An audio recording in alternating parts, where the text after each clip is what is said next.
पड़ जाओगे ना। रामू काका अभी मिठाई खिलाने वाले हैं, शांति रखो थोड़ी। अरे ऐसा क्या होने वाला है भैया? अभी बताते हैं आपको कौन सी खुशखबरी है। अरे वैसे बच्चों ने तो मेहनत तो बहुत करी है ना। हाँ देखिए 24 घंटे में 12 घंटे मोबाइल, कहीं मोमोज, कहीं अरे पिज्जा, रामू काका कहीं चुप रहिए, बर्गर। मेरे बच्चों की बुराई मत करिए। हाँ बस सही बात है, बुजुर्गों ने सही कहा है कि जो ना मांगे बड़ों की सीख ले, बच्चा मांगेगी। अरे रुको रुको, आगे तो वो भी अरे मेरे राजा देखते बेटे हैं। को। तभी राहुल आता है। आ गया मेरा राहुल बेटा। अरे मेरा बच्चा अपना जल्दी से दे मुझे रिपोर्ट कार्ड। इस साल भी तू हर साल की तरह फर्स्ट ही आया होगा मेरा प्यारा बच्चा। क्या बात है, ये कैसे पीठ के पीछे क्या छुपा रहा है? हर साल तो तू दौड़ा दौड़ा आता है और अपनी माँ के हाथ में रिपोर्ट कार्ड थमा देता है। आज क्या हुआ तुझे? दिखा, मुझे दिखा रिपोर्ट कार्ड। मैंने कहा दिखा।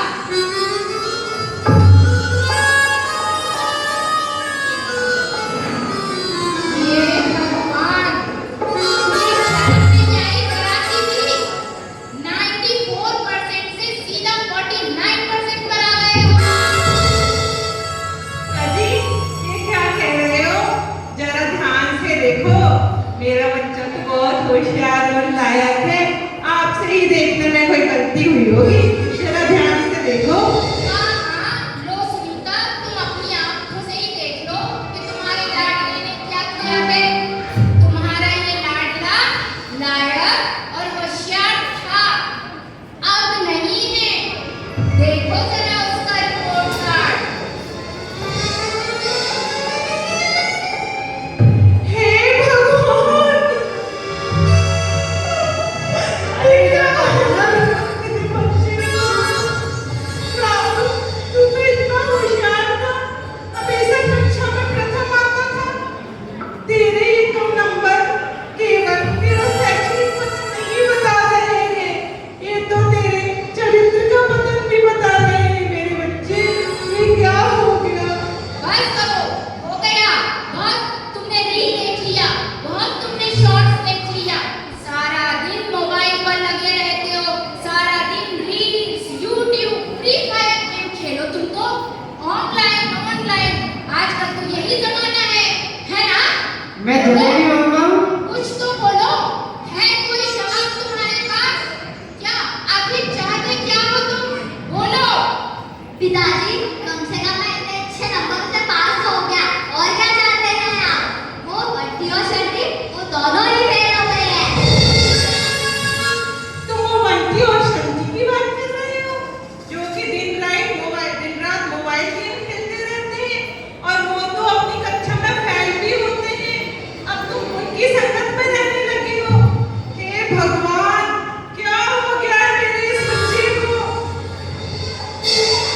इतने में उनके घर उनकी बड़ी जेठानी अंजना उनकी बड़ी लड़की के फर्स्ट आने की खुशी में मिठाई देने आती है, तो ये सारा प्रकरण सुन लेती है।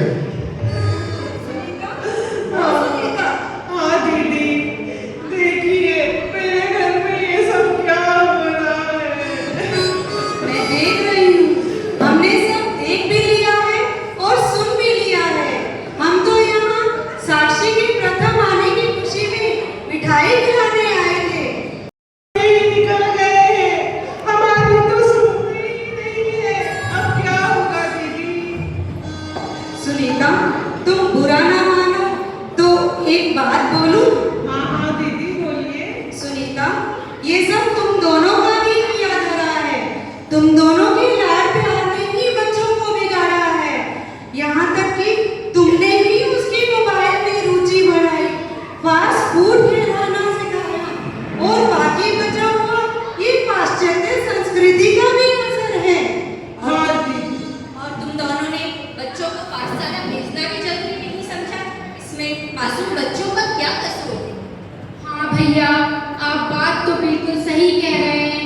इसमें इन मासूम बच्चों का क्या ही कसूर? अगर असली कसूर है तो वो तो हम माता पिता का है।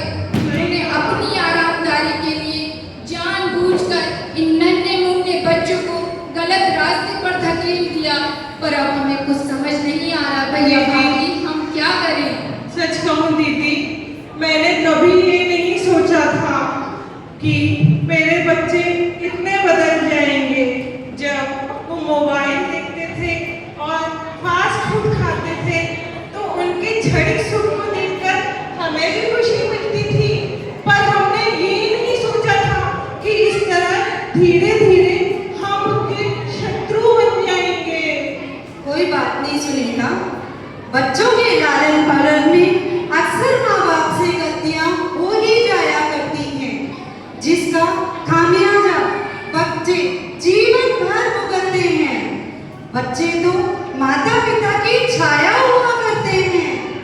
कोई बात नहीं, अभी कुछ ज्यादा नहीं बिगड़ा है। बच्चे अभी बहुत छोटे हैं, उनका मस्तिष्क अभी पूरी तरह से परिपक्व नहीं हुआ है। कुछ प्रयत्न करके उन्हें धीरे धीरे सुधारा जा सकता है। पर भैया, मुझे कुछ भी समझ नहीं आ रहा है। अब तो मुझे ये सुधार करना जैसे असंभव सा ही लगता है। ऐसा लग रहा है जैसे हमारे बच्चे हमसे बहुत दूर जाते जा रहे हैं। सुनीता, भैया आप लोग आशा मत छोड़िए। हम सब फिर से पुनः एक बार माँ चुलक श्री 105 विशन सागर जी महाराज के पास जा सकते हैं। हाँ भाभी, हमने सुना है इस बार उनका चौमासा हमारी नगरी में ही है, तो क्यों ना हम सब उनके पास चले और अपनी समस्या का समाधान कराएं। वो ही हम सबकी समस्या का समाधान करेंगे और एक नई राह दिखाएंगे। हाँ भाभी, हम तैयार हैं, हम अवश्य चलेंगे। एक काम करते हैं, हम कल ही चलते हैं। मैं हाँ। जाकर के तैयारी करती हूँ। अवश्य अवश्य। आप भैया और अपने बच्चों को भी साथ में चलिए। चलिए चलो चले।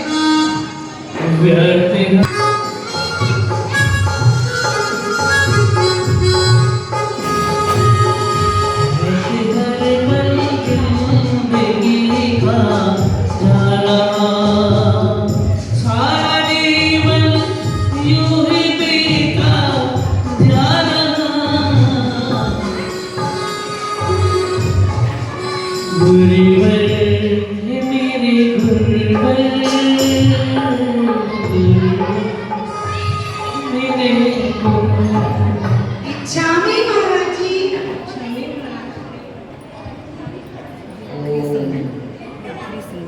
इसके बाद मैं नाटक का पूरा मैसेज दूंगी।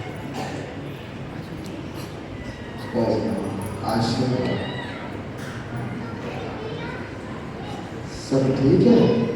महाराज जी, हमारे जीवन में कुछ परेशानियां चल रही हैं, जिनका समाधान हेतु हम आपकी शरण में आए हुए हैं महाराज जी। हमें भी शरण दी। महाराज जी, आपके आशीर्वाद से हम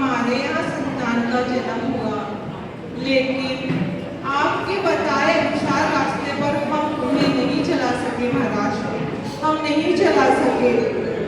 आपने उन्हें जैन धर्म के संस्कार देने हेतु निर्देशित किया था, लेकिन हम वो नहीं कर सके महाराज जी। हम बहुत दुखी हैं, कृपया समाधान करें महाराज जी। बच्चे गलत रास्ते पर चलने लगे हैं महाराज जी। अपने माता पिता की एक नहीं सुनते। उन्हें कितने ही लाड प्यार से समझाओ, चाहे गुस्से से समझाओ, हम बहुत परेशान हैं महाराज जी। हमारी समस्या का निराकरण कीजिए। महाराज जी मेरी भी शादी करवा दो महाराज जी।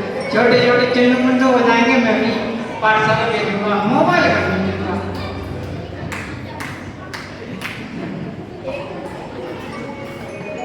ओ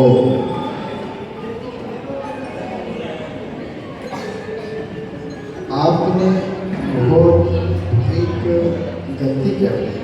हमने आपसे पहले ही बताया था संतान तो आपको मिल जाएगी, लेकिन उनको यह जो कार्य है उनसे बचाना है।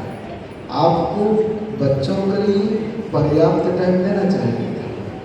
हमसे ये गलती हो गई महाराज जी। इस भूल के लिए हम आपसे क्षमा चाहते हैं। अब इस समस्या का क्या समाधान है महाराज जी? समस्या का समाधान तो हो जाएगा, लेकिन सभी यहाँ पर बैठे हुए जितने भी सभा में विराजमान हैं, सबसे पहली बात तो यही है कि उनको अपने परिवार के लिए, अपने बच्चों के लिए पर्याप्त टाइम देना चाहिए। आप लोग जितना उनके लिए टाइम देंगे, बच्चे आपसे प्यार करेंगे, आपके कहने के अनुसार चलेंगे और वह मोबाइल आदि का प्रयोग नहीं करेंगे। तो बहन जी, आपको एक तो सबसे पहले अपने परिवार के लिए पर्याप्त टाइम देना है, बच्चों के पास पर्याप्त टाइम दीजिए। दूसरी बात यह है, फास्ट फूड खाने से बच्चों की सहनशीलता बहुत कम हो जाती है, सहन करने की क्षमताएं खत्म हो जाती है। तो आपके लिए बच्चों को फास्ट फूड नहीं खिलाना है, उनके लिए नेचुरल जो भोजन है, जैसे अपने यहाँ बनता है जैन समाज में, वैसा भोजन कराइए। उनकी सहन शक्ति बढ़ेगी, क्षमता बढ़ती रहेगी। हम लोग बच्चों को